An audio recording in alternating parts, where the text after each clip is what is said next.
Hello and welcome to the THC Show. I'm your host Neil Magnuson, and this is the show where we talk about truth, hope, and change, all under the auspices of THC, which also stands for tetrahydrocannabinol. On the show today we'll have 8 out of 10 Glenn join us for his 420 session as always. Jerry Martin will be on the show to update us on what's going on with him and his pursuit for medical cannabis dispensaries. And we'll visit, of course, the Healing Wave CSPRV and get an update on what's going on with all of that. The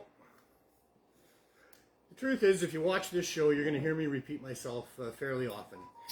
There's a real theme to what's going on here with our pursuit of reasonable access, low barrier access to cannabis, but primarily what I'm all about is the pursuit of freedom. That's what it really is for me.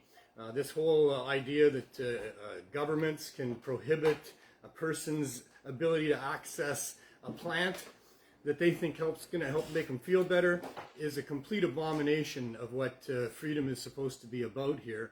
And it's the biggest example that we've got in our world about how we are absolutely not free. With legalization, the state of legalization in Canada, for those of you who don't know, is not at all what we have been fighting for all of these years, all of this activism that's been going on. We built ourselves into quite a platform. Having well over 100,000 people here in Vancouver every April 20th for 420, and so much else and so much other traction that we've gotten over the years. All the medical studies that keep coming in that show that cannabis is effective as medicine for many different things.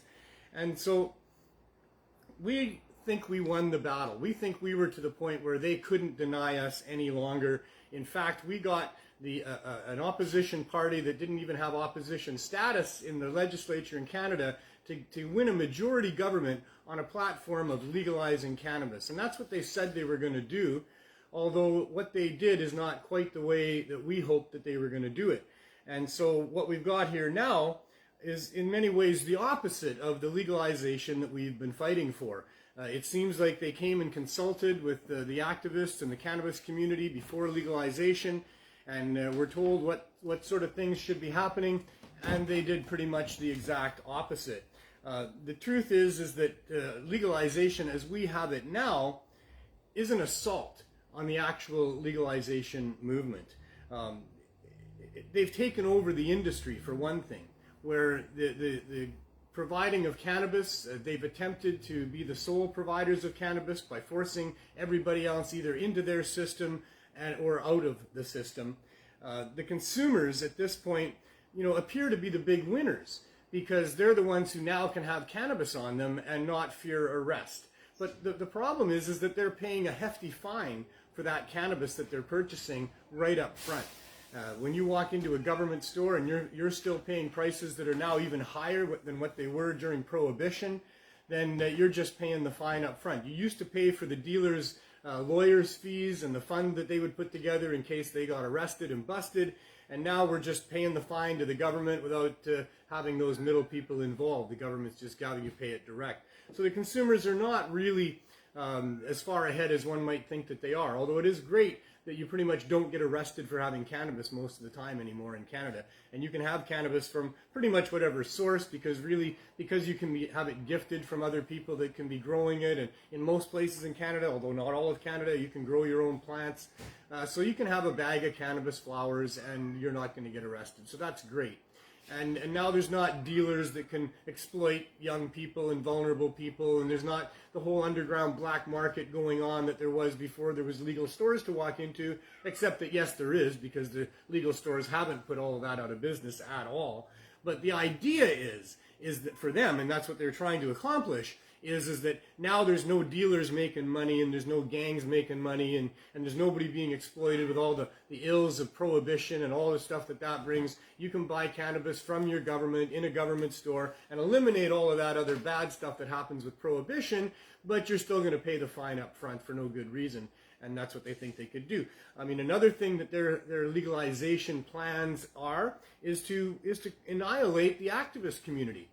Many of them have been absorbed into the new legal market, bribed into it, or maybe taking those jobs because they think that's maybe the only way they can make a difference now.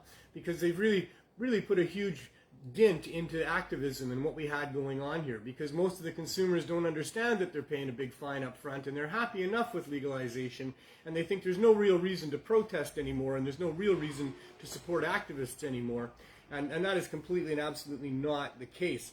So the activists have been in many ways silenced by legalization, and in many other ways they've been incorporated into the new legal market in ways that also keep them silent. The real users, well, the problem with another big community are the people that would grow cannabis and sell cannabis. For many people, growing cannabis is not just therapeutic, but it's a way that they help support their family. And that's been going on for a very long time. And many people have gotten very good at it. They've gotten very good at doing it in a way that's clandestine, in a way that works for them. They've got their own little supply chain set up, and all the rest of that is going on. So when the government comes along and says you've got legalization, and hey, you can be a government grower if you want to apply, except you're probably not going to get to be able to do that. And if you did get accepted into that, it's extremely expensive, and the fees are huge. And then the regulations limit the way you're going to be able to do things, and you won't be able to do it the way that you want to do it. So many of the growers are opting out and have opted out of applying for a position with the government to be growers. But those people are not going to stop growing. They're not going to stop growing just because they're not applying for the new legal market. They've still got their supply chains in place, and they're still going to go about growing cannabis, but now they're still criminals. They're still illegal. And in fact, the money for enforcement and the amount of enforcement personnel involved and the penalties involved have all increased. So for those people, the growers and the sellers of cannabis that have their markets all set up and are all ready to go and have been going for a long time and aren't going to be part of the government system, they're still in just as much jeopardy and more jeopardy than they were before. So that's another huge blow to the whole movement for legalization, is what it means to the current growers and sellers outside of the system. But the real ones that are being tossed out of legalization and thrown under the bus are the medical users, the sick and the suffering people that are using cannabis and that need to use it on a daily basis. Daily users of cannabis cannot afford government post-prohibition prices for cannabis. And especially the ones that are left out are the poor people. So if you're sick and you're suffering and you're poor, or you're a daily user, or if you're addicted to opioids, which is a huge problem in our world right now, one way out of that is through cannabis use. You can use high-dose edibles to get through withdrawal, and then you can use high-dose edibles and concentrates to replace the use of the opioids for what they were doing for you. And so those people need to use a lot of cannabis on a daily basis as well.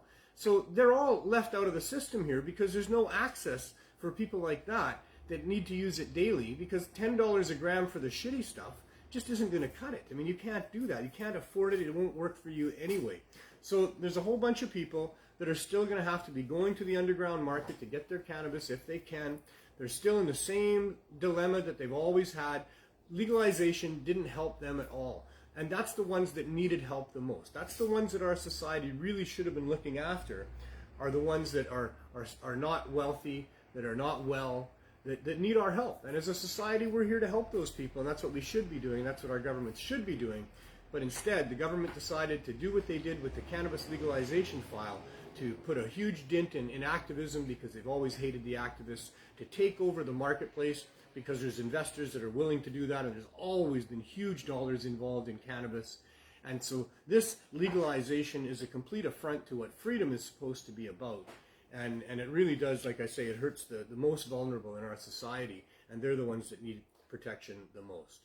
So for me, like I say, this is a pursuit for low barrier access storefront cannabis shops, but really more than that, it's about freedom in general. Freedom is a natural right that we all have as human beings, and it's something that can be taken away from us, and is taken away from us on a regular basis, and has been for millennia. But it's still a natural right. It is still something that you're going to come into after you're born. You're not born into freedom, because you can't be free when you're born. You can't even look after yourself at all. And so nature's provided that for a period of time, there's schooling and instruction and all the rest that goes on, learning, until finally you're to that point where you can leave the nest.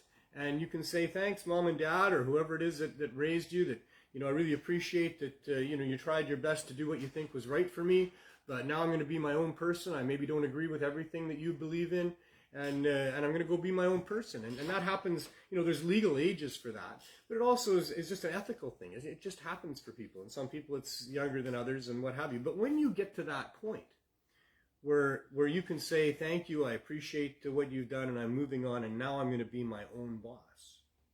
That's what's supposed to happen there. You're supposed to get to be your own boss.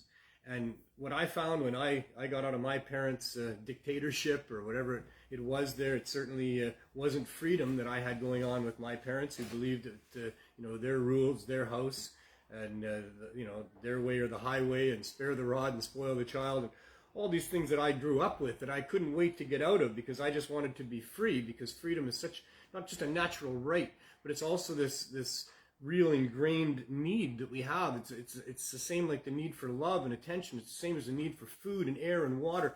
Being free is something that we inherently have this need for, and if we feel like we're not free, we seek out ways to be free. And so much of childhood is finding out the ways that you're not free and then trying to be free. And so doing the things that you're not allowed to do is a rite of passage for people as they grow into adulthood.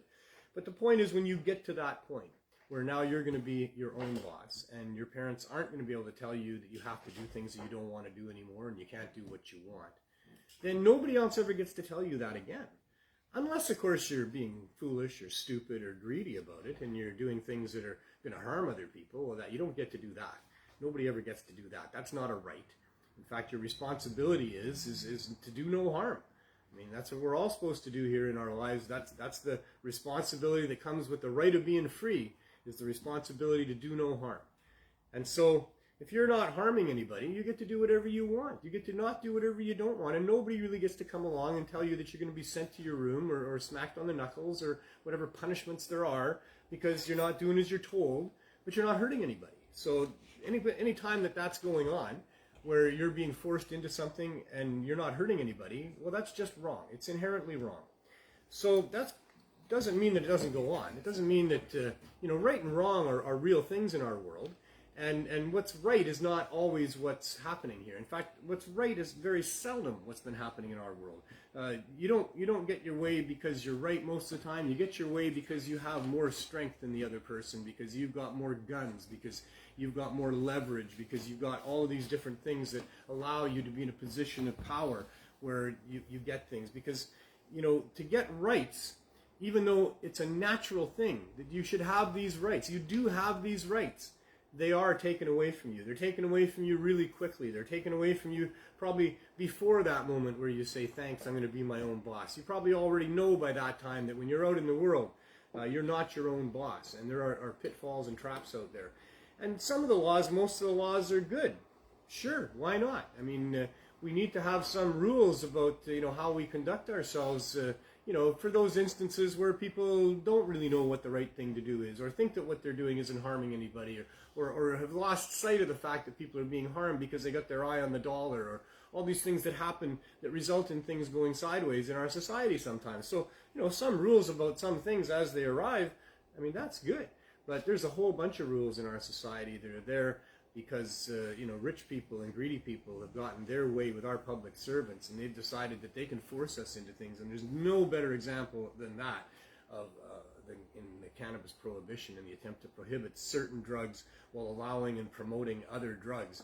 And it's so political in what's going on there, and it's so money-driven with what's going on there, that the corruption runs deep and it runs right to the top. And that's going on all around the world through all kinds of different jurisdictions as these regimes exercise their power in forcing people into doing what they want and not doing what the people want. And the whole idea of trying to prohibit cannabis is just one of the most ludicrous things that's ever happened here. The history of how that happened, you can go back and look at how the media started to write stories about cannabis causing violence because that was in the interest of the media mogul, William Randolph Hearst, to do that. And he had a bias and a vendetta against the Mexican people and the pot smokers and more than that. There's a very deep and interesting history. as to how things became the way they were, with alcohol prohibition, and then with alcohol prohibition ending, and the governments becoming Al Capone and the gangsters and the ones distributing alcohol and taking all that money, and many other things that have happened to bring us to where we are today.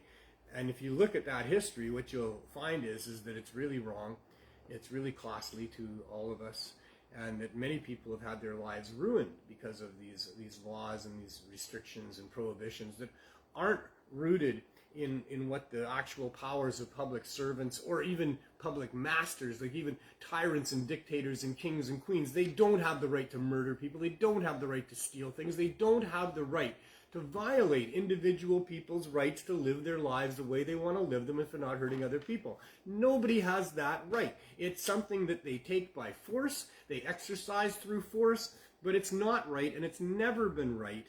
But this is what we've got going on here. And when you look at the whole prohibition file, you realize that this is the big one. This is the one that's costing us the most, that's hurting the most people, and it is the most wrong, the most difficult to defend. And yet here we are with us allowing somehow for public servants, for government parties to implement laws against us possessing flowers, for God's sakes, and possessing flowers for using for medical purposes, which is even more ridiculous. Even if all we wanted was a laugh, all we thought was maybe it would make the joke funnier, or the colors brighter, or some other silly recreational use of cannabis that isn't medical. I mean, even that is ridiculous. But how ridiculous is it that a person who's having trouble sleeping just wants to take a few puffs of the magical vapors of cannabis and get a better night's sleep? But there's some bully with a badge standing over him saying, no, you can't do that. What kind of a world is this? How did we get to this point? How can we allow this to continue? We shouldn't. We should end it as quickly as we can. We should find a way to reset this dumbocracy that we've got going on here that allows for ruling party after ruling party after ruling party to get into power and make a whole bunch of more laws against stuff that we want to do that they don't want us to do because they got friends in high places that want us to do it their way or use their stuff. And it's all about who we consume from and who we produce for. 4:19. I got one more minute. So yeah, I know I say the same thing over and over on this show all the time. And it must get tiring for people who want to hear something different. But it's the thing that's on my mind all the time. It's the reason that I do the show. It's the thing that's most wrong in our world, and the thing that we could maybe most easily correct, as far as at least the attempt to prohibit and over-restrict and over-regulate cannabis. Getting public servants that are actually limited in their power, accountable and transparent, that recognize that their real role is to guard and protect the individual rights of all of us sovereign beings. That's a little harder to get. But, if we can get the first one done, if we can really get reasonable access to cannabis in our world, then I think that there's a better chance that we can find ways to reset the democracy that we've got and put into power people who actually care about the individuals in this country of ours and know that the power that they're up against are really the corporate elite that have the power, the leverage, and the ability and the ethics to monopolize, to exploit, to do all of those things that cause us all kinds of problems in our life as we try to live our lives. So anyway, it's 4:20, which is awesome because every 4:20 we smoke some herb, and when you're opening with a rant and getting all upset like I am, when I do that, it's good to have a moment to smoke some herb. And I always like having Glenn Wells with me to do that because he's a very happy guy. And happiness is what it's all about for the 420 session. So how you doing, Glenn? Thankful guy. Thankful. So are you putting on hold your decision? Your decision to suspend it? Well, I wasn't getting many comments. So after 4 years, you begin to think that people are getting tired of it. But I don't care about people. I care about you. Yeah, how do you feel? How do you feel about it? When I got 90 comments saying please don't stop, I kind of got peer pressure to continue doing it. Yes. But how do you feel about it? When you wake up in the morning, do you look forward to coming up with that post and putting something down there? Well, actually, I'm really happy if I come up with the post last night, so I don't have to think about it first thing in the morning. So under pressure, it's a bit of a chore. Yes and no, but usually I have an idea, but then with ideas, once you fall asleep, you might not remember that idea in the morning. I told you, right? You need to have a backup. book, right? I do. I've got this email. I always do compose an email, and then I put it in my drafts. Right. So it's always there. You know, on any given day, there's lots of new things that are happening that are, you know, this is what I'm thankful for today because this is what's going on in my life, or this is what's going on. But other days where it's not like that, where there isn't anything you can really put your finger on, you just need to have a little backup book of a whole bunch of things that you wrote out one night. All the drafts. All the drafts. Yeah, all the drafts. I don't erase them, right? Right. So I can't go back 2 years. Yeah, so I mean, and you bring can them keep this going, I think, for a very long time. Oh, probably. And I think it's not only good for other people, but it's good for you as well. So. And I like reading the comments, but people were saying just because they don't comment doesn't mean they didn't see it. Yeah. Right? So just give me a like or something, then I know, I'm right? not great at commenting on things. You're amazing at commenting on things. Really? I'm not very good at it. Oh, wow. Okay. You know, it depends. If I get inspired to say something, depends what's there, what needs to be said. Yeah. But, you know, I'm not good at just doing that. So That Carl Sagan you know, thing was good this morning. But if you'll notice, I think on every one of your thankful posts, I'm there as a like. Yep. Oh, yeah. The odd time I say something, but not usually. Yep. Oh, yeah. But I'm always there as a like, because I like the whole idea. Even Neil has commented. He comments regularly, Yeah. and he's thankful for you. Okay. Yeah. So- He's thankful for me, yes. Yeah. No, I think it's a great thing, and as long as you're happy doing it, I want you to keep doing I've it. even seen the next guest come up and do a couple thankful posts himself. I see. Yes. You're predicting the future now. No, Right? no. It was done. I read one a couple of days ago.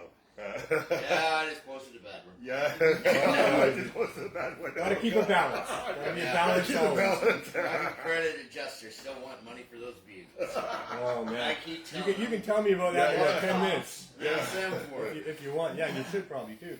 Although I don't know if you're allowed to. Oh. And then now the audience is completely lost, and that's okay. That's it's right. the When we do 420 that, session. it's You bringing know, all people, we're right? trying to lose you. Okay, man, No, okay. we're not. I love each and every one of you. So I'm looking to bring CannaMatch to an app. Right? Yeah, I've already sent the link in and all that. I gotta just find out how much it's going to cost. I And see. we're going to Well, wouldn't that be the natural progression? Of That's course going it to be a progression, I yes. got guys that Huh? don't have. Yeah, well, like I got Chameleon, the people who built the site, they do all this kind of work too. So I just have to pay them, and they'll do it up. And I'm finding out how much it's going to cost. So maybe with the low max ticket I got today, maybe I'll have lots of money to be able to do that. So for those of you who might not know, CannaMatch is a place where you can meet people that are like-minded. That you know, especially if you're traveling or wanting to meet new friends wherever you are, Or you just there's a into really a new good chance. place. Yeah, Moved there's- into a new city. Yeah, you as know? I said, traveling, or Yeah. you know, Yeah. you want to meet new friends, and then you know, this is a place where you can find people that enjoy the herb, and so that's a great thing. Yeah, yeah, you can even meet them, and Oh, it says right and- there. Yeah, It's not hard to find. yeah, and then you know what? We might even be getting the great Reverend Cindy Howell on our site. I see. And then Cindy will be able to Is she do single? marriages. No, Oh. she's a reverend. She's She's a reverend. ordained now. So new people on CannaMatch, if you've met somebody and you're about to get married, get a hold of us, because Cindy could be our CannaMatch reverend. You could do a Canna yes, wedding. Yes, Canna weddings, everything. I already discussed this with Cindy. That's why she was like on board. I said, once you have a website for your site, we'll put your link in there, and then it will be completed, right? So Right. now we got the lady, we got the weed, we got the people, and we got the lady who will marry you. Right. It's all coming together like a plan. That's great. Yeah, that's awesome. But yeah, it's really nice that the community's coming together like that. Awesome. CannaMatch.ca. Yeah. I'm still getting messages there. Pardon me? I'm still getting messages. That's good. That's good, because we just updated the site 2 weeks ago, so now we're going to We go have a to heckler in the audience. It's not John Murray. That's great. I think he banned himself. Did he? No, he was talking to us last week. I don't know. Reverend Well, Cindy Howell, yes. I made him come on the show because he was interrupting me so often. So I'll teach him. All right. You know, I'll teach him. Michelle says we can do cannabis weddings in their yard. Nice. There we go. Oh, I also got an invite from John Conroy for you and I to go out to his place. I see. I've got his Cannabis Substitution Program There you go. hoodie Yeah. in my car. Okay. I've gotten close to John's place a couple Yeah, times. I'll get there, John. Maybe on Monday when you're not working, we can go out there. He said he's got a nice area that we can walk in the forest and stuff like that. He was on my post yesterday inviting us out. Okay. But yeah, maybe we can do it on Monday. Monday is Mom Day for Yes. me. Yes. So I always go and visit my mom. First. But it's a whole day, so I got lots of time to do some Yeah. other things, and Yeah. that'd be an awesome thing to do. Yeah. I know John posts pictures of his property there and the different flowers and fungi and things like that. So Yeah, even his that's wife, awesome. they're 70 and 71, he said, or something like that. Nice. I'd have to look back on your Well, first that's very post. good to know. Yeah, or Sunday We'll take post. the long trip out there. Yeah, well, not so long for me. Yeah, exactly. I can come and get you if you want. No, that would be a long trip for you. That'd be a very long I do it every trip for you. Tuesday. Yeah, you do. I do it every Tuesday, so yeah. And how is that? Do you like to drive? Oh yeah, I love the drive. I get to smoke 2 joints on the way. There you go. Listening to the Sublime song, smoke 2 joints. I love driving. Yeah, me too. I love driving. Yeah. Always, since I was before I was old enough to drive, I loved driving. And Not in a little trouble for that. I've hitchhiked, I've driven. But, yeah. And then now my bucket list is to take the limo across Canada and pick up hitchhikers. Right? That's what I'm going to do. When I get my settlement, I'm taking $10,000 or $20,000. I'm going to pay a limo driver that is cannabis friendly, and we're going to go across Canada. We'll do video. We'll do StreamYard into your show. We'll have different people from different provinces. I'm sure people will be on the highway looking for us. So if you're out on the highway hitchhiking and you don't want to be on a reality TV show, don't jump into the limo. Yeah. But if you do, Yeah. We'll call it the Bucket List Cannabis Tour or something. I really hope that I can go with you on that. Yeah. Well, that'd you've be got kinda responsibilities. Let's hope that you have your exemption by next year. It's going to be next year because I figure I'm going to be settled by September because you always turn down the first offer. You never take the first offer. All right. So now, for what we're talking about, for those of you who don't know, is that we here at the Cannabis Substitution Program, and that's this program that we've been running in Vancouver for over 4 years now, are trying to be legitimate in what we're doing. Yeah. What we've been doing is helping people get off of opioids for 4 years. We've given out over 20 million milligrams in the form of high-dose edibles to people over those 4 years. Literally hundreds and hundreds of people have benefited from what we're doing here. I've heard the stories. Hundreds of pounds of flour we've given out as well. And so we've been trying to be legitimate for all of this time. It took 2.5 years before the city of Vancouver, because of studies that were released by Dr. M.J. Malloy, passed a motion unanimously to allow for low barrier access to cannabis. That's the terms that we put it in, that they put it in. And that's exactly what we need here. Is we need no barriers for people, or at least very low barriers for people to be able to access cannabis. So what we did after that motion was passed, and after we met with the city and had an understanding that we would find a storefront and start operating our program from a storefront instead of twice a week from out in front of an office on Main and Hastings, basically. And so a year later, we talked the landlord into renting to us. We opened up what was our store. For 4.5 months, it was awesome. But during that time, rather than be supported by the city of Vancouver, the city licensing department didn't even know there was that motion passed, came here, threatened us, threatened our landlord. The landlord's lawyer recommended that he follow through with an eviction of us, and that eventually happened. Because of that, and here's where what Glenn was talking about with the exemption that we're waiting for comes in.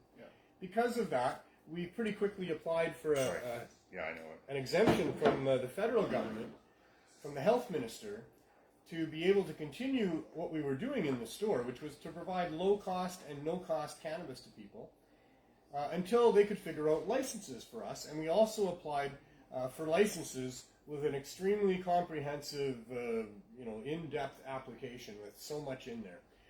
And all of it showing absolute justification for allowing low barrier access to people for the opioid crisis, if not for medical patients and other reasons as well, but at least for this epidemic of overdose deaths that we've been suffering here for all of this time. It's 5 years now.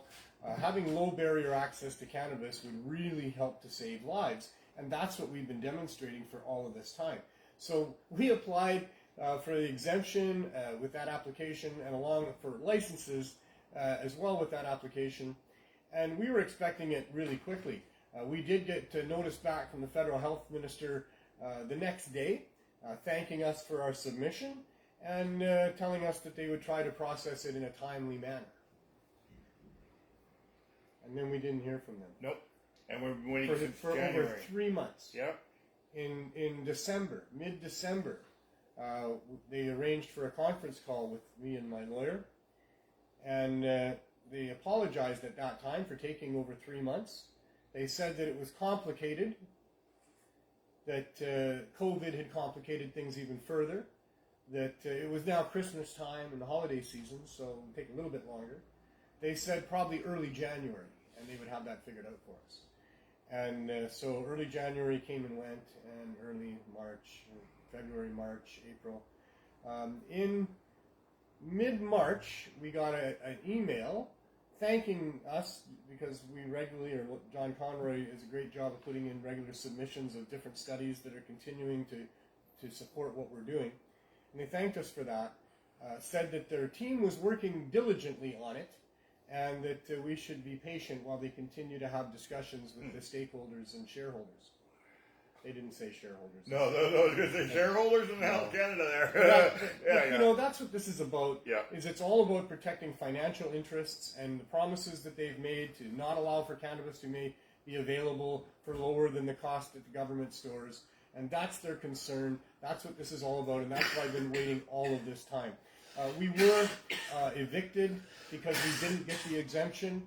We immediately bought an RV and have continued our low-cost and no-cost cannabis from the RV. That's been over 6 months now. We're 6 days a week, 8 hours a day. We run the program from there where we have 250, no more than that, people now that get 420 milligrams every 4 days. And we have low-cost cannabis available for people who come as well. And so we're hopeful that any day might be the day that we can get our exemption. You know? But so far, it's been this long. We've been over 6 months now in that RV. And that included being raided, being robbed, going through the winter, going through now another hot summer by the looks of it. And, you know, this is frustrating is a mild way to put it. I'm waiting for my permit for my 100 grams a day. It's almost been 6 months. So halfway into your period of using it. Yes. Yeah. Well, now they don't issue it. The year starts the day that they issue it now. So they won't have to do it all over again, right? Months like but we did before. but 6 months. When we've had them testify, it takes 8 to 10 weeks. Crazy. Right? You know, it's crazy, right? Whereas, you know, how quickly do you get a prescription? And we're going to talk about that in the next segment of the show here. Yeah. So thanks, Glenn. I appreciate No that. problem. We'll see you next week, We'll see you next week. Have as much fun as you can. I'll try. Stay out of trouble. Although, you know, that might be not have as much fun as you can. No, I wouldn't be able to tell Glenn either. I saw a horoscope of mine. It said I was prone to getting into trouble. Were you? That's what it said in the horoscope. And here I am, eh? Yeah, here you are. Here I am.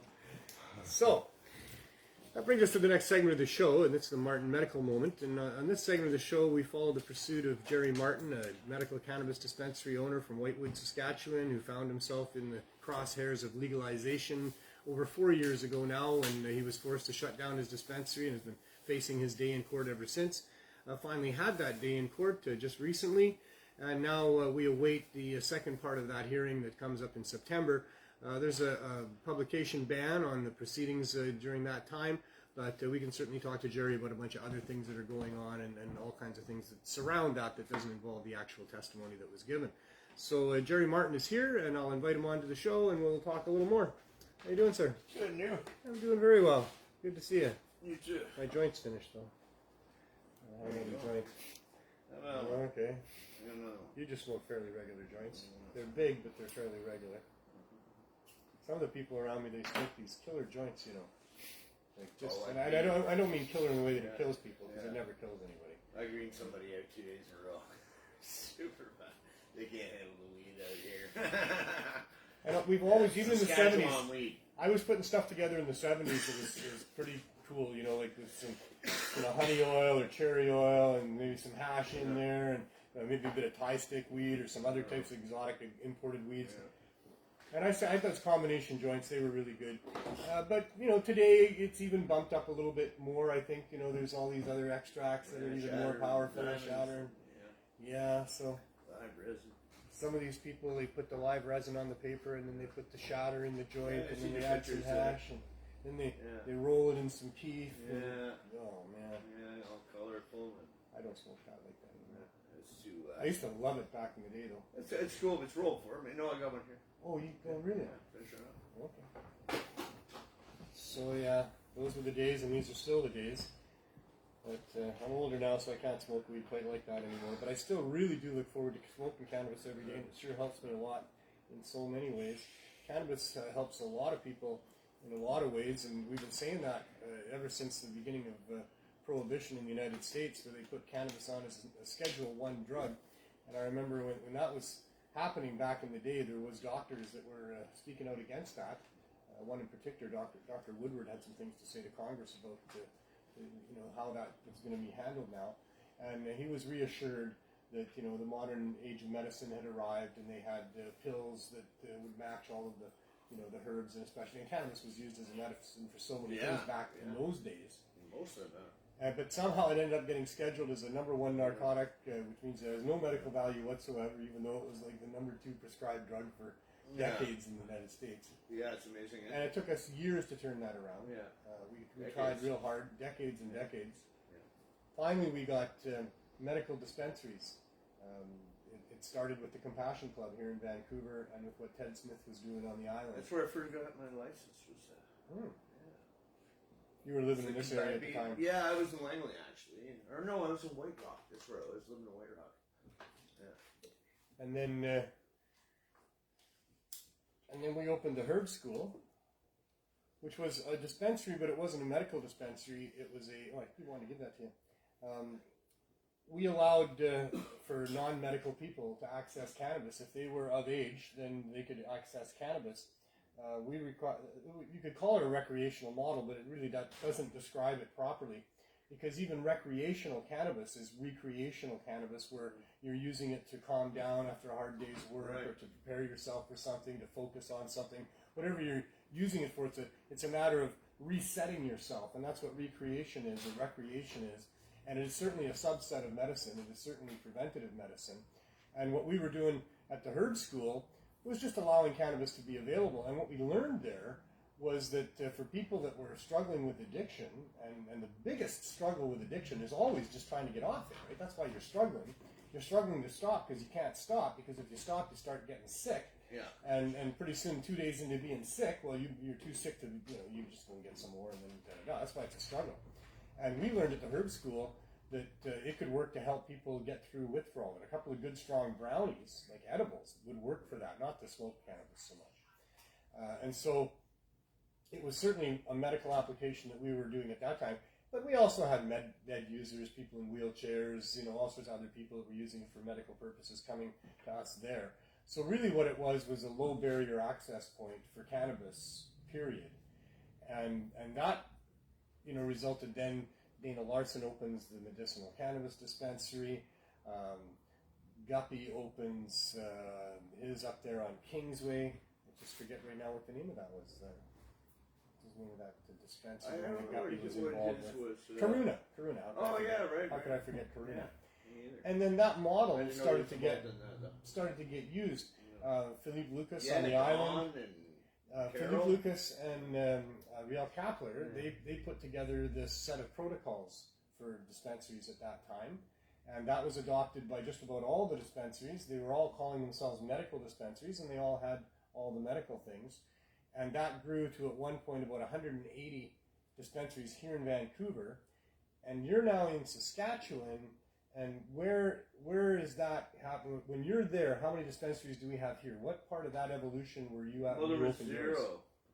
When you opened yours, there wasn't dispensaries here in Vancouver? No, there was some sort of thing Sure there was. in Regina. No, I don't mean in Saskatchewan. I mean, when we had this going on in Vancouver, when it grew from, first to the Compassion Club, and then a few more, and then it started to proliferate to 180. You opened a dispensary in Saskatchewan in Whitewood. Yeah. How many dispensaries were there in Vancouver at that time when you opened up? Oh, I don't know. There's a lot. There's a lot. So there was 100 by that time. time. At least 100 for sure. And that would have been 8.5 years ago now, I guess, right? Yeah. So that's about right. So you opened a dispensary when there was already 100 dispensaries going on in Vancouver. There was probably dozens in Toronto and up and down the coast. Well, I think there was a few in Toronto. I don't think there was that many in Toronto at the time. I think it was mainly Vancouver, BC, anyways. When you opened up. Yeah. So when you opened up in Saskatchewan, it was sometime shortly after that they started to open up in Toronto. And Yeah. there was some in Toronto, a couple. Yeah, there's a few And, Kensington Market, by the end, quite a few, and and a lot of them in Toronto were sort of clandestine a little bit. There were sort of cafes, but they also sold weed, and that sort of Right. things were going on there. I won't mention any names, but Yeah. there was some good places back there. yeah, where people could Kensington, get- it was awesome in there. Well, there was Really Puff cool, Runnings. cool. I mentioned that name. I think she's proud of what she did there, and is still doing probably. Although nobody's doing anything right now, everything's shut down. But so you entered the marketplace when there was a bunch of dispensaries going on. That's the model you were looking at, right? You were, Right, yeah, I was you were looking looking at at Vancouver. medical, yeah. Here, this is where all the, the good stuff is from. I know, I was from here, so. And we had it going on. Yeah. We had it Yeah, going on. and there's great models to follow. Yeah. We had those protocols by Philippe and Riel. We had the and then they that joined other the CMCD, CanCD and came they're in and- big, yeah. you know. So there was models to follow. yeah. There was ways to get there. It looked like there was a path towards legalization and being in the legal marketplace. You had some pressure on you to open the dispensary. There was people that wanted to get hooked up with cannabis. And Yeah. Well, not so much at first. I got sold on helping the children. I thought I'd finally do something good with my life, and then but after I took it over myself, then I would say so. I see. Yeah. So epileptic kids was kind of an original impetus for you. Helping anybody, especially children, is what better cause is there than that? And saving I was just reading about what's going on in Alabama, where they had passed, I think, 2 initiatives to allow for medical cannabis and for recreational cannabis, but now it's been quashed. Mississippi. In Mississippi, and it's been quashed because originally there was 5 districts in Mississippi, but the population went down, and so now there's only 4. But to get an initiative passed, you have to have the right amount of signatures from each district. So they pulled the poison pill card and said, this initiative can't go through because you didn't have the proper amount of signatures, even though it was impossible to get that 5th district's signatures. And even though there had been other initiatives that had been passed that weren't marijuana related prior to that, they didn't say, hey, you didn't get it there.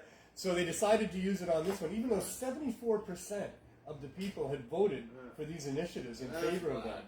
But one of the comments that was made is that these old prohibitionist white dudes in their black robes that make these decisions, they just can't stand the thought of these epileptic kids being calmed down. And I thought, that's an interesting comment because they're so used to hurting people and harming people. Maybe they are.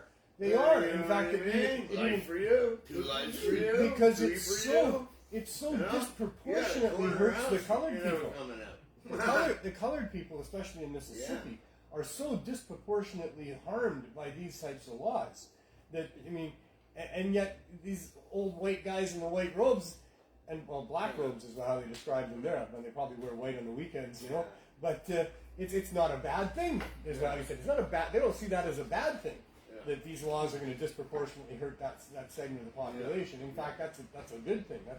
I gotta say, we had a pretty good judge, I think, but she's a constitutional judge, not a criminal judge. Right? Different judge. Well, that might be a good thing. Yeah, for sure, It's really hard to know. Yeah. And we can't talk too much about what happened there. Yeah. But there is the trial that's going on now. I asked my lawyer to get my car back today. I did do that. So, I was going to ask because he said... 8.5 years ago, Jerry opens a dispensary. 4 years later, getting what we would think would be closer to becoming legal and mainstream. Now legalization in Canada, a couple years into your dispensary thing there. And yet you get a letter to shut down your dispensary, which... Who the hell could ever do that? You've got all these people that you're helping, and now you're going to tell them that you have to try to find someplace else in Saskatchewan? Like, I don't think you're going to do that. Exactly, especially up there, And just because what? Because the government is corrupt? Because there's no other good reason to tell you to stop doing what you're doing? Really, So you couldn't do that. Yeah.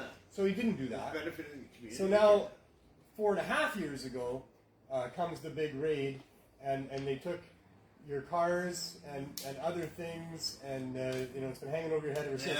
But they took your cars. And so now you're applying to get that homes back. and buildings, So you've asked... Yeah, so there's one car left. Right. So it's the old And then one. you still owe a bunch of money on the cars anyway? Oh, well, that's what they called today, asking for their $35K for the truck I had 5 days. Wow. Well, you took the loan Yeah. for having the car. I said, well, the cops took it. Well, you still made the loan. They Jesus, just eh? don't care. Wow. And they charged me $10,000 to repair for sale when I had it 5 days. Wow. Which is, it's all completely legal for them to do all this. And it's, But I told them I'm not paying. Like, ever.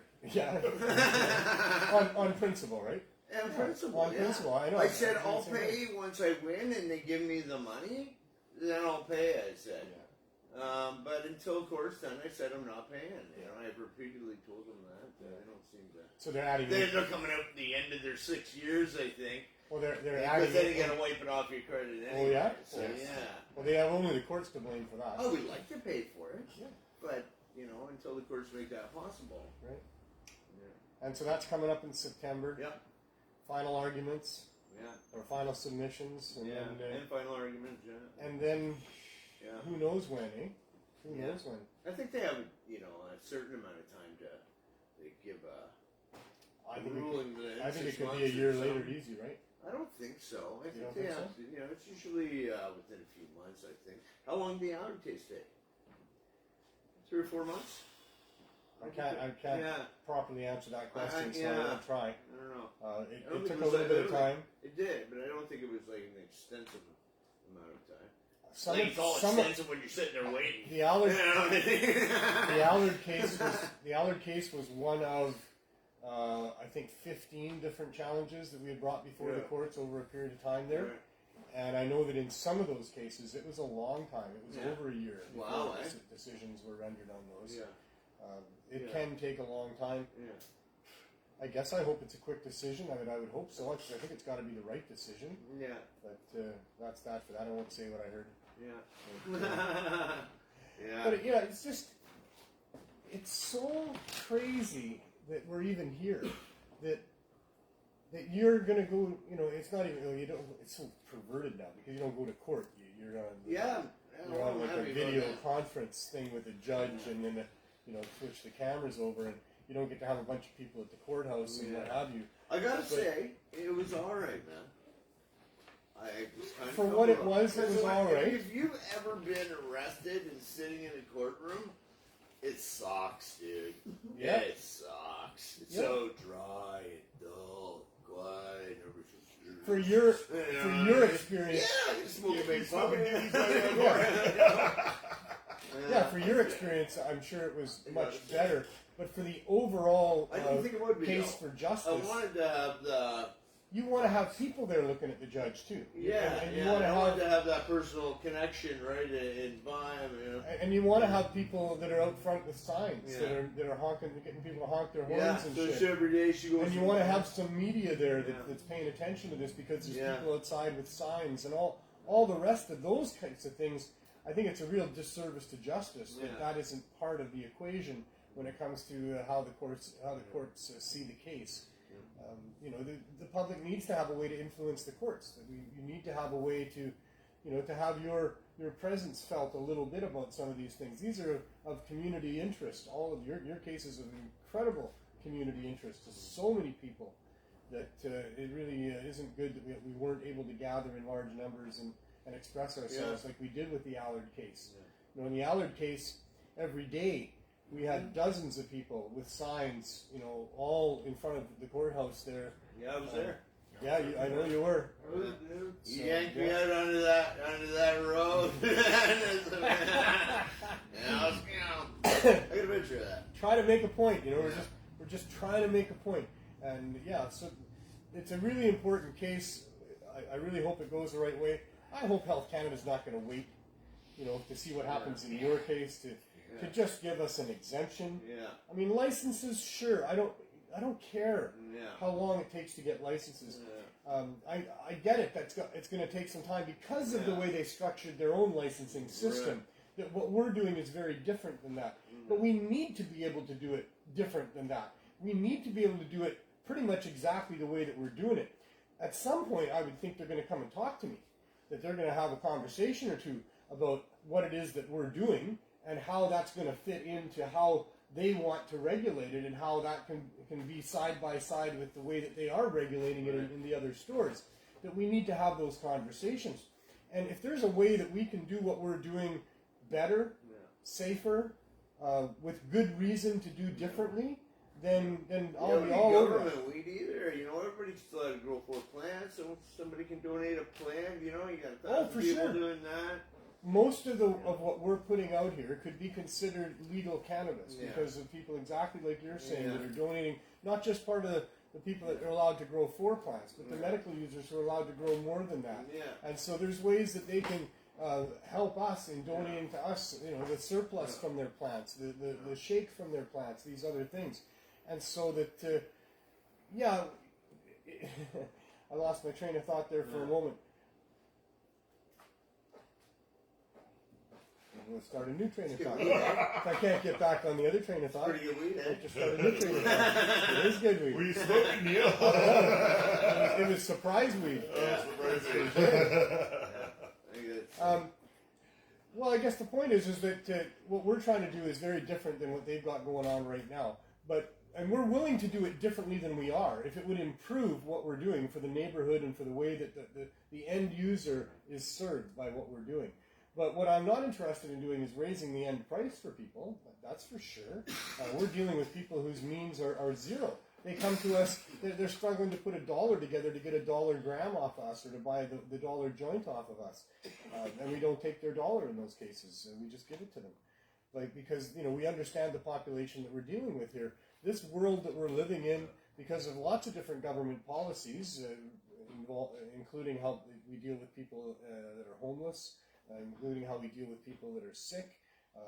Certainly the whole prohibition of drugs has added a whole different wrench into the idea of being poor, because now you're not just poor, and you're not just, you know, depressed and probably in some physical disability situation, because that leads to a lot of poverty and how people don't function well in the workplace and what have you. So you're not feeling good, you're struggling to get along in life, you're poor as can be, and now because you want to try to do some drug that'll help make you feel better, maybe take the pain away, maybe distract you or something.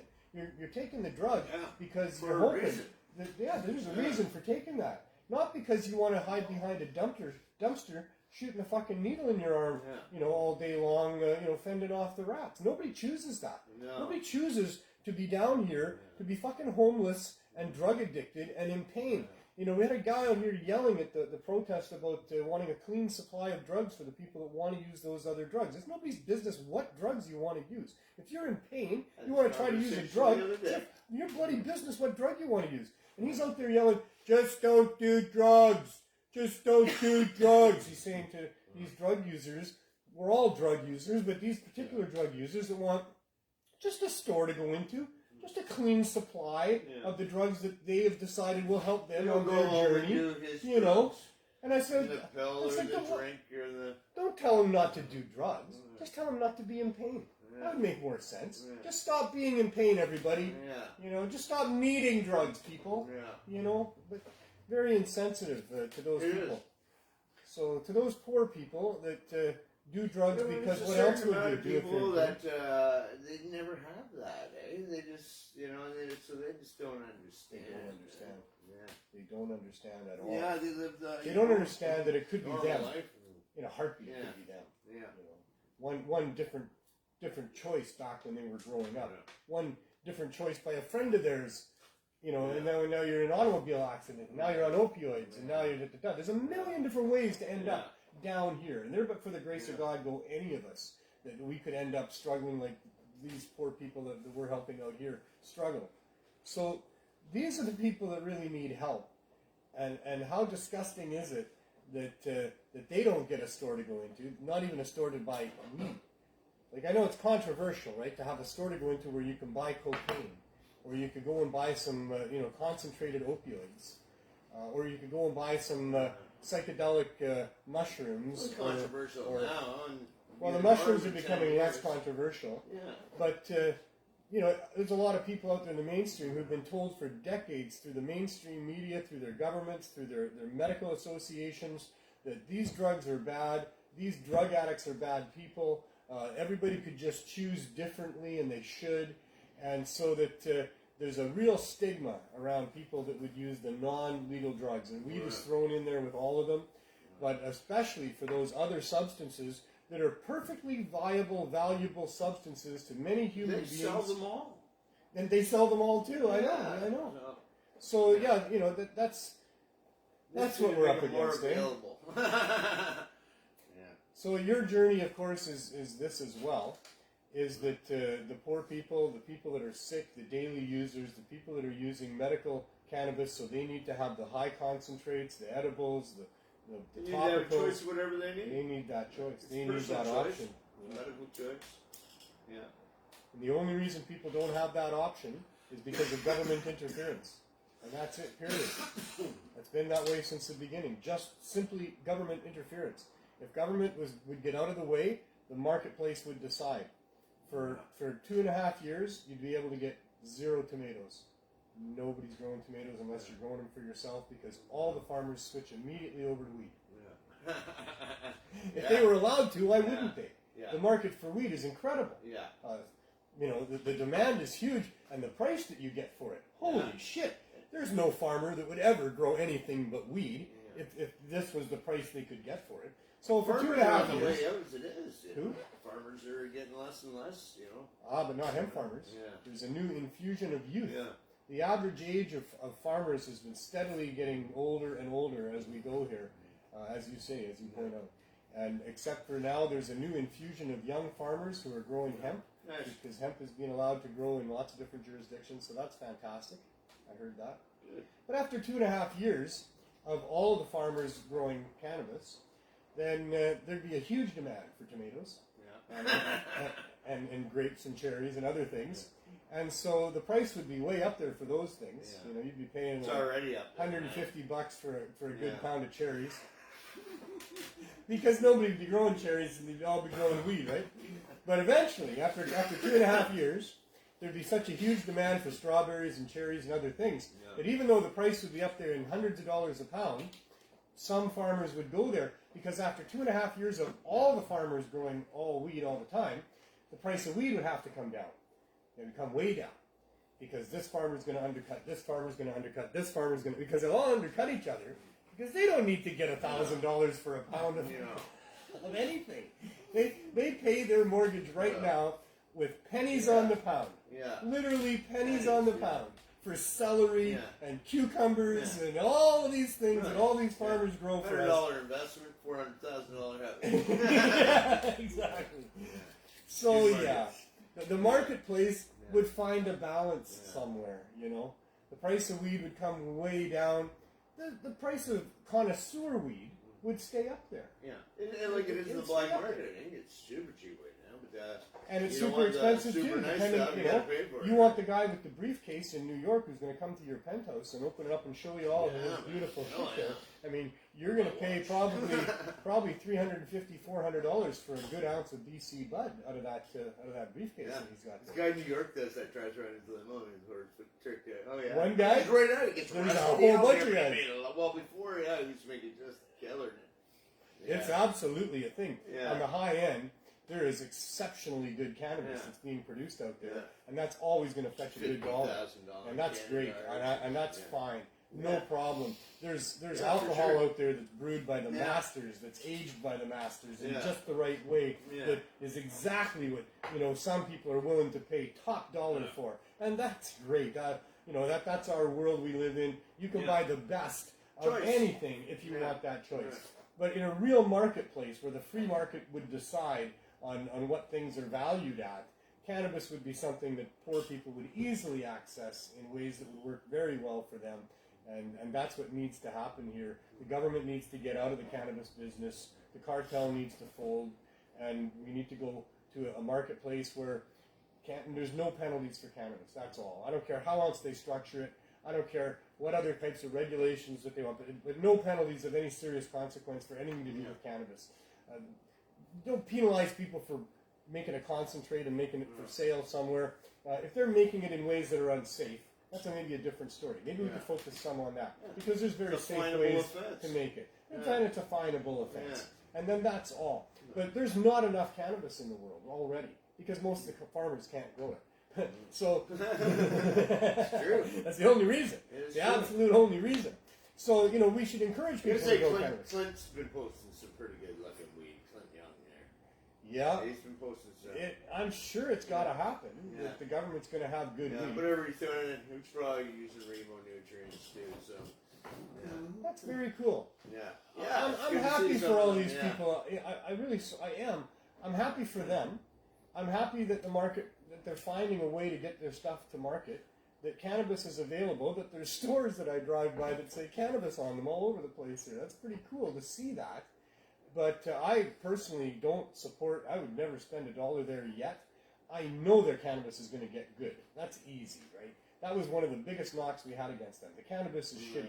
You open up that disgusting, environmentally destructive container, and you find dry, you know, no terpenes left. It's like, what the hell was that? So I know it's going to get good.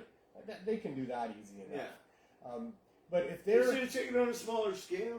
if they're going to continue to greedy, charge man. such high dollars for everything, then fuck them. Yeah. If they're going to not allow for people to get good cannabis inexpensively, then fuck them. Sorry, Annie Barbie. You know, there's just time and a place for getting really upset about things, and these are really serious issues. And when people who are in need of cannabis, who really want cannabis, it's really going to help them in their life, and they just can't get it because they live in some remote area and it's $400 an ounce if it ever comes in at all, or even they're here, but they can't really get what they want because there's no store to walk into. They're not going to go to a black market dealer. They don't know anybody. They don't trust the online stuff. You know, this is not right. The poor people need access to cannabis. The sick people need access to inexpensive, really good cannabis, and there's no reason that they can't have it. If they want to make some really good weed very expensive, fine. That's all great. But not at the exclusion of everything else. Because the people that are excluded, when that's the case, and where it's the case right now, those are the people that really need it the most, that we should all stand up for, that we need to fight for, that can't stand up and fight for themselves. In many cases, they're too sick, they're too poor, they're too already oppressed by society, they don't have the energy. We need to stand up for the sick and the suffering and the poor people that need to be able to get cannabis cheap and easy. And so that's why we're fighting this fight. That's why you've been doing what you're doing. And thank you, by the way. I mean, forever. I mean, I'm going to have to thank you forever because it's been a really tough journey, as it would be for anybody, to go through what they put you through over 4.5 years and still not done, and still no idea what the conclusion might be. It still might be really bad. You might not get any of your shit back. You might still end up having to pay a huge fine or something. Who knows what other things they might do or say. Maybe they'll force you to get a vaccination or something, or take your firearms away from you. I don't know what else they do to people, but you know, there's shit that they do, and it's not been fun. It's not nice at all. It's a really tough journey. Many people have started down the path and not continued because of the cost involved, emotionally, spiritually, financially, all the rest of it. So thank you, and then the others that have continued on, and we're going to get this before the courts. And then I guess whatever the courts do, and then based on what they do, we'll do what we do. Yeah. But thank you for doing what you've done and doing what you're doing. Because it is really, really important that we do this, that we not let them get away with this. This is murder. This is grand larceny. It's collusion. It's abuse of power. It's the absolute corruption of our entire democratic system that we have here. It's a complete disrespect. It's throwing the police enforcement just completely under the bus to make them the enforcers of drug prohibition. We all hate the cops now. We all fear the cops now. They can't be trusted. They're all being bought off. It's oh my God, what a mess! And so yeah, we gotta do this. Well, where are we at? You got other things going on. I should still take a few more minutes with you if you don't mind. Sure, yeah. There's we touched on it just briefly. We're getting a little more credibility now with respect to psychedelics and mushroom therapies and things like that. And you're kind of now at the forefront of that. And what does that mean? So what are you doing? Things are moving along again. Good. I might get a bunch of funding. We're just in the middle. I talked to my lawyer earlier today. They're going to put a financial plan for the next 12 months.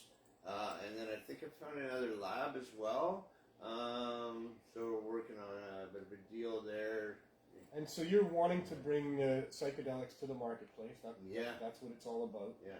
You're already bringing other variables of psychedelics that aren't covered under the criminal code, so people can microdose with LSD, psilocybin. LSD, psilocybin, 5-MeO, DMT, mescaline maybe. Yeah. And you're having considerable success already with this. Yeah, things are going well. Yeah. Although I'm getting a truck wrapped in the next few. It's nice. I'm going to see the proof tomorrow. That lawyer wants to change the name. It's like, dude. So we'll figure that out later. It's getting wrapped, man. I see. Yeah. Well, then get another truck and wrap that with the new name. Yeah. I have no idea. Yeah. That's a whole other side to it. I'd like to have but some the side that I'm very. But that's what it is, man. You're fixing your mind, so yeah, it should reflect that. So right? in the meantime, you've still made available these products to people for quite a while now. Through psychedelics. So increasing testimonials and happy customers. Yeah, absolutely. And continuing to demonstrate that there's no considerable or significant issues with respect to people being harmed in any significant way. No. Awesome. Everyone's going to sign a waiver. But I've had. But even with the signing of the waiver, if you had an unhappy customer, I'm super cautious about what I do. Yeah. Yeah. And in that, by in that you mean you try to prepare people for what it is that they're getting. Yeah, for sure. Yeah. You know, if I can't really put the information directly there, I point it towards them so they can clearly find it for sure. Is it a case-by-case basis? Are you able to actually have some communication with people to get a feel? Some of them, I do have it on my website. You're not supposed to ask any questions just for legalities, but a lot of them do anyways. And me. Well, I mean, it's kind of good that they would. And plus, it's just me. Yeah. So otherwise, it'd be flooded with just, that's why I can't put a phone number on there. It would just be, I'd never get anything done, man. And the ones that are persistent enough and they manage to ask you a question, it's because there's things they're unsure of. Yeah. And it's probably good to be able to make them sure of things. Yeah, you want to give them an educated answer. And that's a big part of what you're doing as well, right? Because there's research down the road for you. You're going to put together some sort of there's really good YouTube channels like Psych Substance. It's a really good one. Yeah. He's from Toronto, I think, or out that way too. He's got a lot of followers. That guy. Right on. There's a lot happening. But he's and he uses all the research cams and other stuff as well. Yeah. And he gives really good explanations on safety and this and that. I should check him out. And how do you check him out? Psych Substance, I believe, on YouTube. Yeah. Right. And there's a lot of jurisdictions now that are really I don't embracing. know the guy, but he's it's good. It's good. I find the information's good. Yeah. Yeah, and I'm all for do that too. If I like it, I put it out there. I don't. Never a monetary return, pretty much. But there is a lot of movement on that. A lot of jurisdictions are now embracing the whole idea of perhaps this is good. And really there's a deeper level to what you're doing, and you just alluded to it a little bit, and that is the freedom of thought. Right. And that's a huge issue that really the public is going to, I think, start wrapping their head around, in the not too distant future here. Yeah. And where governments come into play with people's freedom. I think they already are. I just think it's gonna grow, and there's more of us out there that are spreading the word to other people about, hey, free your mind. You're allowed to think the way you should, or want, or you can be you. You don't have to be. Why is the government okay with you? Or having somebody else wants you to be. Yeah. Why is the government okay with the profiteers and the suppliers of this cup of whiskey here? That you can really, knock yourself out with, but you want to have a little bit of mushroom tea there. Yeah, and it's an issue. Psychedelics aren't addictive. You're not going to use them every day. So they could easily come with similar warnings to alcohol. I took just 1 gram tabs before I came today, man. I was feeling a little edgy, and that feels great. Yeah, and nobody can understand what you mean by that. Yeah. Nobody can know what you mean by that. Because it's your brain and your mind, and nobody's in there but you. Right. You know how you're functioning. Other people can see sort of how you might be physically, expressing yourself, and maybe there's some clues in there that something's either right or wrong, or hey, you're looking really good today, you're looking really sharp today, or hey, you're looking like you're not quite, out of sorts or something. All of these things, but really the personal experience of whether you yourself feel like you're becoming, more clear about things, more able to access your memories easier, or all these other things that it would be enhancements of the human experience. That's a very individual thing that nobody can really visit or speak to or understand but the individual yourself. Yeah. So, for sure. Governments get the fuck out of there, for one thing. If a human being thinks this is something that they want to try, or now they've tried it and they think it's something that they like, they want to do it again. There's hundreds of studies already out there. Yeah, why wouldn't you want to try something? Then why is there any role for government in any of these things with respect to our individual choices about stuff? It's really not the realm where government should be, and for sure they have proven themselves not to be reliable or trustworthy when put in those roles. Look what they've done with the prohibition of cannabis, alcohol, or even the regulating of alcohol. But all of this stuff has just caused nothing but problems because they don't have the right interests at heart. They're being influenced by the wrong parties. They need to be talking to the actual users themselves and advocates for people who have problems because of the misuse of substances or these sorts of things. When they're wanting to put together regulations, they need to talk to those people and let them be the drivers of what it is that they want to help people with, because it should all be about helping people with stuff. But that's seldom the motivation. The motivation is all about protecting, greedy private financial interests in most cases, or other. Even the doctors have problems because they're run by college. Of course. Absolutely. Same thing with the doctors. It's so overregulated. So overregulated, and not for the protection of the patient. No. And that's the whole issue. Is we have a motto within the cannabis community of patients over profits, and that really speaks to it all. Because when you look to the motivations, everything's paid for by the pharmaceutical companies. Yeah, they're the ones who are reaping in so much money. I want to say billions, but I feel like it's more than that. It's way more than that. It's unfathomable amounts of money that are being gleaned from the public, because they really have such a monopoly on it through the whole system that they've set up, where they pay the bulk of the money for the education of the doctors, who then get put in place, having been educated to use all of their products to help people with whatever it is that's wrong with them, and that there's all sorts of incentive built in for the doctors to use those products. All of that is a conflict of interest with respect to what's right for the patient. We think the doctors have the patient's best interests in mind. I mean, they got the big oath that they take. I think they do to a certain point, but they control, right? So if you got to do what you got to do to be who you want to be in the system, right? So it becomes a business pretty quick, right? It does. I still think most of them are trying to help. They're just controlled, right? Like everybody else. Well, and they think they're helping. Yeah. They're helping the best they can with what they can. With what they have, yeah. Right. They've got the patient presents. And then there's other ones like. My doctor today, I did wet cupping today, so they sucked all the blood out. Wow. Oh, you didn't see this, man. Well, what I saw was like pretty cups extreme. Of blood, like they cut you and then they put the cut. Yeah. Wow. Yeah. And it helps, you think? Yeah. It took all the blood out of my heart and my lungs. Wow. Yeah. So Oh, you're still sitting here. You're looking good. You're looking good. Yeah, I need water though. Yeah. Water right there. Water right there. Yeah. I can see. It's time to go do our thing anyway. Thank you so much for staying a little bit longer and filling us in on all that stuff. It's a very interesting future ahead with what's going on with all this stuff. We look forward to more for sure. Yeah. So, all right.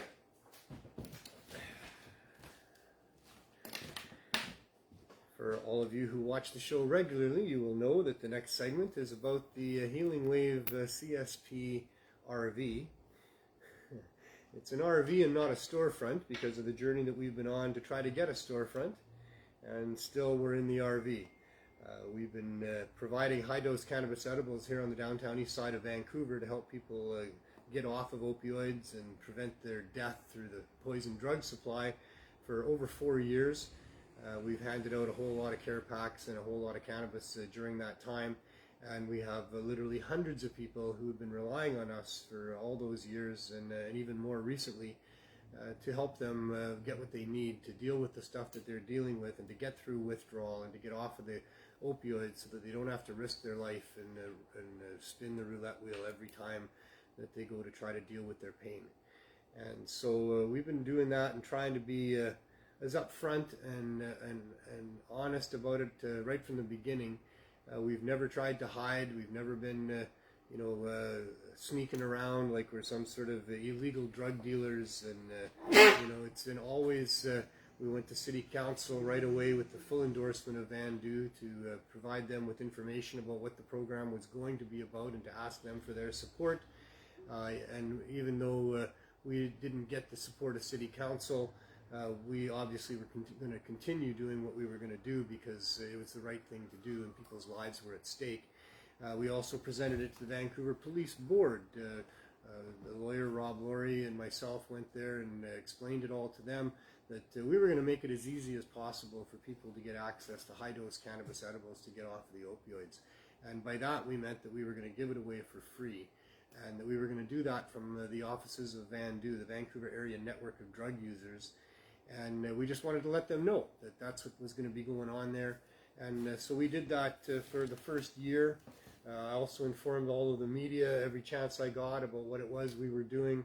And we put up signs when we were there every time to make sure that all the cars driving by or anybody that would see what was going on with the long lineup of people knew that what we were doing was giving away cannabis, care packs of high-dose edibles, and that was the right thing to do.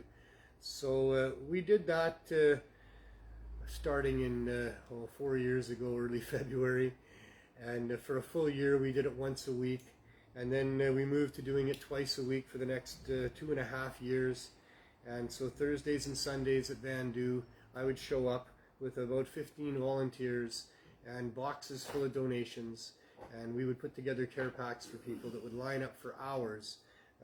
3.5 years, right through the winter times and the summer times and the hard rainy times, and all of the people there having some sort of mobility issues, many people having serious mobility issues, many people not even being able to get into our lineup and get a care pack for themselves because their mobility issues were so serious. But we helped as many as we could, and we gave out hundreds of care packs every time, and it resulted in the City of Vancouver passing a motion to support unanimously what we were doing, the supplying of low barrier access to cannabis for the opioid crisis. Then rented a store a year later, managed to convince a landlord finally to rent to us right where we needed to be, a block away from Main and Hastings, the main access point for all of the other drugs that are available on the downtown east side. And so we opened our storefront, but subsequently couldn't get a license from the City of Vancouver until we got a license or some permission from Ottawa. And so having applied for that over 8 months ago now, we're still waiting for that. In the meantime, we had to get out of the store because without a license, the landlord felt he was at risk of prosecution. And though we refused to leave because we bought an RV, and we've been operating outside in the RV ever since, and helping people get those things that they need. Because, with our program that we have here, and with the written support of doctors and professors and the harm reduction agencies that operate in the area here, we understand that the people that we're helping that are part of our program that come and access cannabis free from us, 420 milligrams every 4 days, those are for the people that are on the program. There's also hundreds more people actually that aren't on the program, but they do come to the RV, and they all get something every day that they come. We don't turn anybody away. Everybody gets usually about 100 milligrams in a joint every time that they come. And that's what we feel is a good enough boost to help get them through another day of not using opioids and through the withdrawal process and all the rest of it. So that's what we're doing. We're in the RV, and we're going to go have a look out there and say hi to the people as we always do, and update you on that.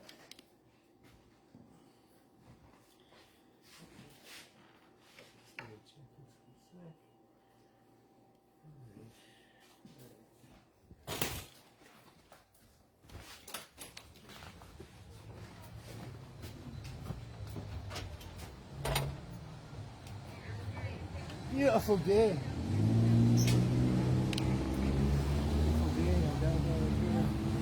Right through that alley is Main and Hastings, 1 block away. It speaks for itself if you know anything about it. And this is our humble RV. This is where we help people get access. Let's start with the back, maybe. Looks like it's already in use. This is our low barrier access point. Hi, Ellie. Hey, How are you doing? I'm great now. She's doing good. All right. Oh, yeah, thank goodness. Long barrier access weed. Nice. So yeah, this is the back door. This is where we access for the CSP. This is where Andrew helps people get what they need. The 250 or more people. It's more than that. I got to start increasing I got that. 263 people on my list 263 right now. And then I got about 253 on my waiting list. On a waiting list, and we're adding more all the time. Okay. So they get to select from these things. Yep, I got some cookies at 80 milligrams. I got some gummies here at 5. And then we got a donation of some more gummies, some Gorilla Ganja at 80 milligrams each. Yeah. There's 1-to-1 CBD, THC, and indica. And then we have some caramels at 150 from Robert. More cookies at 80. We have some gummies here from Mad Hatter at 25 milligrams a piece. Nice. And then we have some brownies over here at 80 milligrams. And then I have some, We always have John Murray's stuff.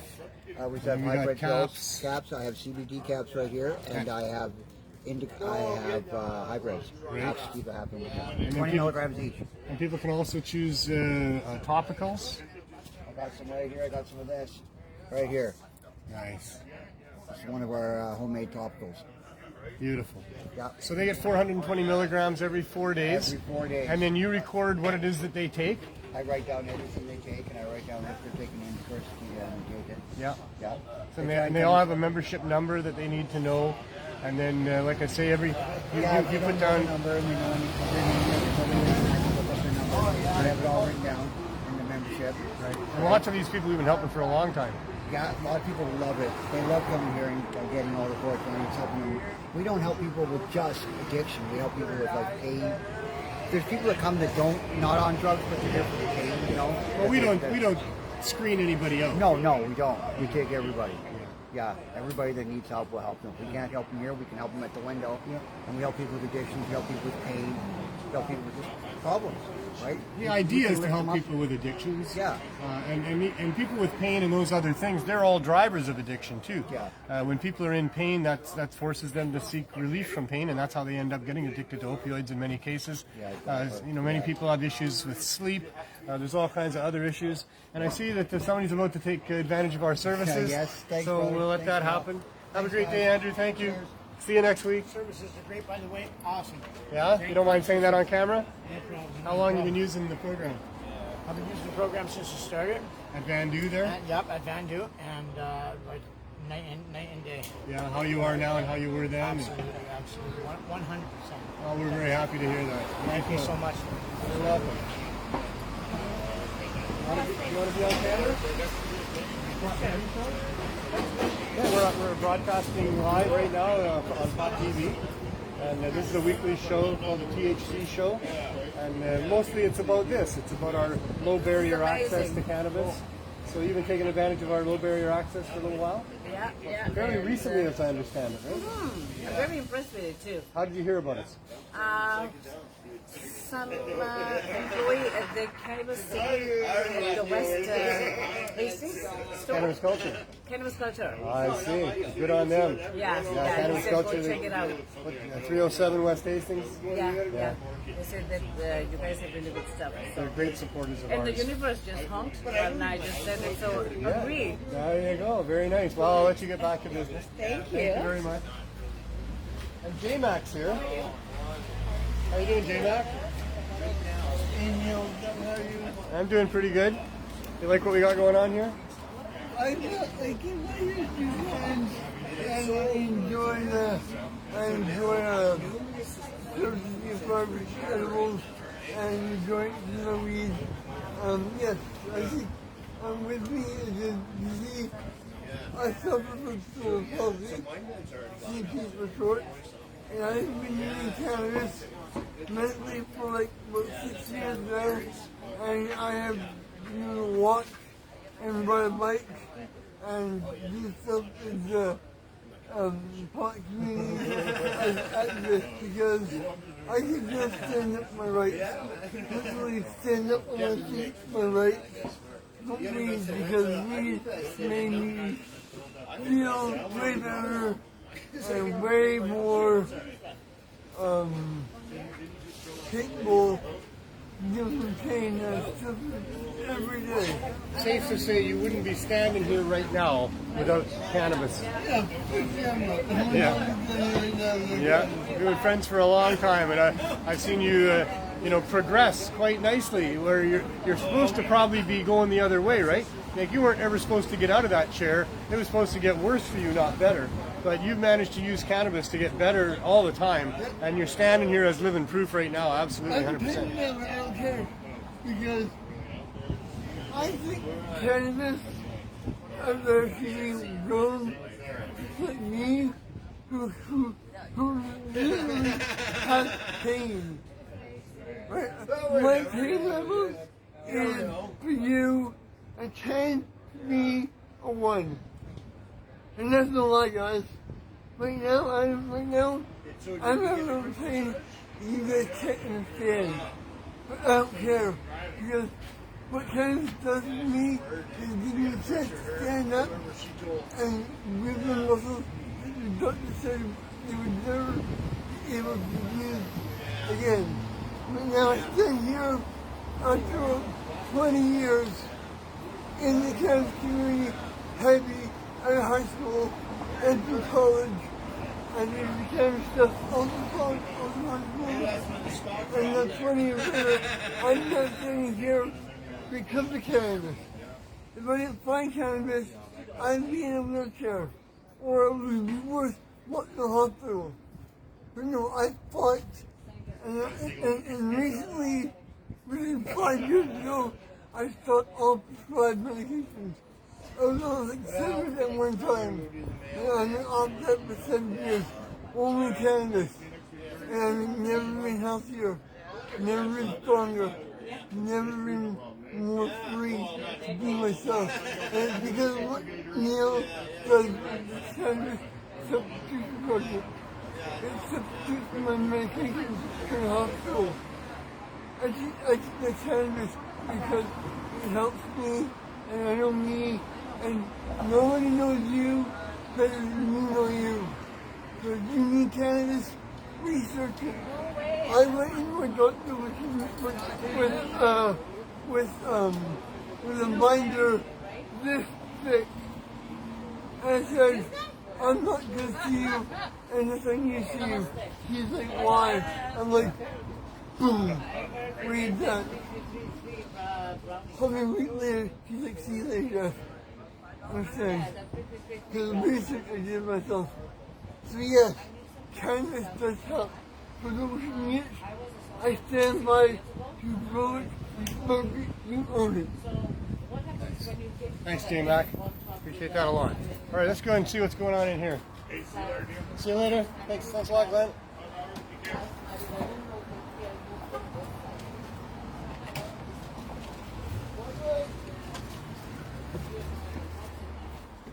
Hey, George. Hey, Neil. Hey, Jen. How you guys doing? Hard at work. Hard at work as always, yeah. They're busy.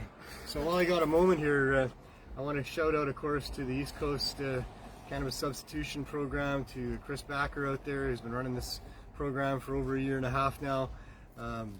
Such a solid guy and doing a great job out there. I don't know what else to say, Chris, but just thank you so much for getting it out there and helping people the way that you are, and doing it with our name. I mean, I'm honored that you took our name to do that, and that's just great. And also now Mary McCarty in London, Ontario. She was our head baker for a long time here, and she's gone back to be with her son and to start the Cannabis Substitution Program in London, Ontario. That they've now had, I guess this would be their 5th event today. They're doing it every Tuesday. She gave out 180 care packs today, and had to turn some people away. I know what that's like, but when you're helping 180 people and getting them care packs, there's that much demand in that neighborhood for what you're doing. I mean, that's just amazing. So good on Mary. Thank you so much, Mary, for doing that, and all the people that are helping her. And Mary could use some help. I'm sure that when you're starting up something like that, it's very important to have donators in all forms, people that would like to donate regularly or people that can just donate once. Anybody that's a baker that maybe could help Mary with some of the baking. People that are growers that maybe have some bottom leaf, some shake or whatever. Full bud is good too, to help with the whole getting edibles out to people. That's all needed there, and so that community is going to come together very nicely, I'm sure, with the right volunteers and the people helping. Ontario is a big place, and here's a place in Ontario that's now doing what we've been doing here in British Columbia. So I'm hoping that there'll be a lot of growers get behind what Mary's doing there, and we certainly appreciate all the efforts of all the people that are trying to get cannabis to people right across Canada. The people that have helped us in our program over the last 4+ years. We can't thank you enough. It's been just incredible what you've done. This program only works because of the donations that came in, the volunteers that run it, but we wouldn't have anything to run if we didn't have the donations. So all the hundreds of people really that have donated to our project, and the couple dozen people that have been just so amazing in donating all the time and keeping it going. We couldn't have done it without you, and Mary's not going to be able to do it without people donating to her program, and I know Chris could probably use some donations there too. The donations is the real way that people can help us do what we're doing, and it can make us unstoppable, and we really need to be able to continue to do what we're doing here and not be stopped. In fact, we need to have the support and encouragement from government. Some government funding would be good as well. That's what should happen. All people across Canada should have easy, reasonable access to this plant that is one of the most amazing plants in our environment. We have fairly reasonable, easy access to blueberries and to strawberries and to all the other things as they come into season. And there's no reason why we shouldn't have reasonable, easy access to what is a plant that is head and shoulders above any of the other plants that could be in our environment that grow here. It helps people in so many ways, not just in the consumed variety where it helps for medical conditions or to help you with your spirituality or to help with your emotions, but in so many other industrial applications where cannabis is one of the best products to use as a building material, as a concrete, as a fiber, as a fuel, and on that all goes as well. So this one plant that is just so valuable, so beneficial, has so many versatile uses for us as human beings, for God's sake, should not be being restricted and prohibited by our public servants that are causing us it to cost so much and to be so lacking in availability for all the things that we would be otherwise using it for. That is really a disgusting thing that happened because of a bad history of lies and corruption that have gone on for 100 years or more. And this is where we've got with that. So it needs to stop. It needs to stop today. And this is one of the ways that we can do that, is to make sure that we don't stop until we get the permission, I guess, that's required to be able to have a storefront with easy, low barrier, cheap, affordable access to really good cannabinoids. And that's one of the ways that we can make this happen, is to keep these programs going right across Canada and on all the other places that they're happening. I think there's a group in California trying to do cannabis substitution program as well, and so that's awesome as well. We certainly encourage anybody to go ahead and do that. If anybody wants to have any information as to how to get that going, please contact me personally, Neil Magnuson, and I will instruct you as best I can as to what it takes to make that happen wherever you are. And it'd be an awesome thing if we had these programs going on everywhere, and it would be considerably more awesome if we could have these things going on with licenses in storefronts in communities all across Canada, North America, the world, so that poor people, sick people, people that need it can get cannabis that would help them greatly in their lives without much trouble at some sort of a storefront that would make them feel like they're everybody else and they can just go get what they need when they need it. And that's what we're fighting for here. We've been fighting for that type of legalization for a long time. That fight is not over. It hasn't ended with the government's version of legalization. As it turns out, that's a trick, and they've just tried to fool us so that they could take over the industry, divide and conquer and silence the activists, and give the consumers at least a place where they can buy cannabis that might be $10, $14, $18 a gram, more than that for the good stuff they're going to come up with, I'm sure. But, they've tried everything now. This is their big attempt to wipe out the cannabis legalization movement by giving us what they call legalization, but what we call Prohibition 2.0. And so, yeah, we got to keep fighting for our rights, and this is the best way to do that. You can do it personally by emailing, calling, writing letters, talking to people, phoning open line radio shows, contacting the media, contacting politicians, talking to your friends and family.